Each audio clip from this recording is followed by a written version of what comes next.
Chers youtubeurs, bonjour. Ici Max le Conquérant, coach en développement personnel et en spiritualité appliquée.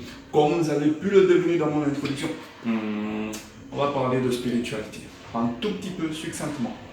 Alors, aujourd'hui je vais vous parler du langage des signes. Et oui, la vie met autour de nous des signes, mais ces signes ne sont pas qu'autour de nous, ils sont aussi en nous. Et premièrement, je vous parlerai donc des signes internes et des signes externes. En ce qui concerne donc les signes internes, vous avez les signes physiologiques. Ça concerne notre physique, par exemple. Vous vous rendez compte que parfois, votre corps vous parle. Considérez que dans la vie, c'est comme sur une autoroute. Il y a des panneaux de signalisation partout qui vous disent si vous devez tourner à droite, prendre à gauche, faire un arrêt, pendant qu'un piéton passe. Voyez un peu si vous devez accélérer. Est-ce que vous êtes sur la voie express? Est-ce que vous devez garer? Est-ce que vous devez vous ranger? Quelles sont ces bandes qui sont juste au sol? Qu'est-ce qu'elles veulent dire? Et la vie de l'être humain aussi est parsemée jour et nuit de toute cette signalétique, de tous ces signes. Simplement que le créateur, appelez-le comme vous voulez, vous pouvez l'appeler, je ne sais pas moi, le grand architecte, l'alchimiste, Yahweh, Yod et Vav et Jésus, Bouddha, appelez-le comme vous voulez, ça c'est pas mon problème, mais juste vous dire qu'il y a une signalétique qui vous dit quel virage vous devez prendre. Exemple, votre corps. Comment est-ce que votre corps vous parle? Parfois, vous avez une envie de prendre du sel. Le corps est juste en train de vous dire que, papa, actuellement tu as une carence en sel. Prends du sel, mon frère. Autre chose, parfois vous avez envie de prendre du sucre.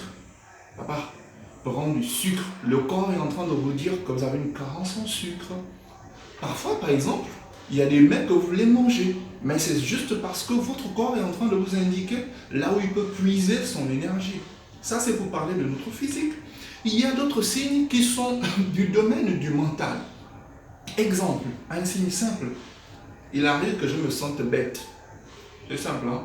C'est-à-dire que je suis à côté de quelqu'un, je suis juste assis, et puis j'ai l'impression d'être moins intelligent que lui. Il aborde un sujet que je ne maîtrise pas.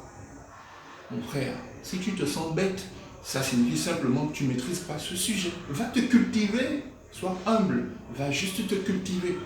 Ça, c'est un signe. C'est un signe que sur ce sujet, tu ne maîtrises rien. Va te cultiver. Ça, c'est un signe qui peut être mental. Ou alors, parfois, on a des sursauts d'orgueil. Ou, comment est-ce qu'on peut appeler ça? On peut se sentir inférieur à quelqu'un par rapport à X ou Y chose. Ça signifie simplement qu'on a un besoin de se cultiver dans ce domaine-là. Pas seulement se cultiver, bien d'autres choses encore. Autre chose, par exemple, on a les signes de l'esprit. Exemple, vous avez peur. Vous êtes là et tout à coup une situation arrive dans votre vie et vous avez peur. La peur signifie simplement qu'il y a un domaine de votre vie que vous ne contrôlez pas. C'est en fait un signe, c'est de la signalétique qui vous dit attention, il faut travailler sur ce domaine. Parfois votre esprit vous dira même qu'il faut aller prier peut-être pour ce domaine. Je n'en sais trop rien. Mais une chose est sûre, la peur ne vient pas pour rien. Il y a forcément un domaine que vous ne maîtrisez pas et vous devez vous y atteler à contrôler. Vous avez peur du contrôle. La peur est le reflet d'un déséquilibre dans notre esprit. Et alors, il faut rétablir les choses pour avoir un équilibre. Voilà. À part ces signes-là, alors, il y a les signes externes. Les signes externes, c'est ce qui ne nous concerne pas. Vous avez votre voisin qui chaque matin ne vous dit jamais bonjour. Ou alors, vous avez déjà entendu la phrase suivante, je n'aime pas ce monsieur, mais je ne sais pas pourquoi. Ça, c'est un signe qui est en même temps interne et externe. En réalité, vous voyez, les êtres humains s'envoient des ondes. Et il se pourrait que autant que moi, que vous, qui n'aimez pas ce monsieur, il se pourrait que ce soit réciproque en fait. Et donc, vos ondes communiquent. C'est juste ça. Alors aujourd'hui, c'était une leçon sur le langage des signes.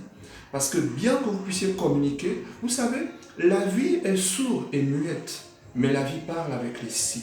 Je vous remercie. J'ai envie de dire Namasté, Namasté, Namasté, Namasté. Peace.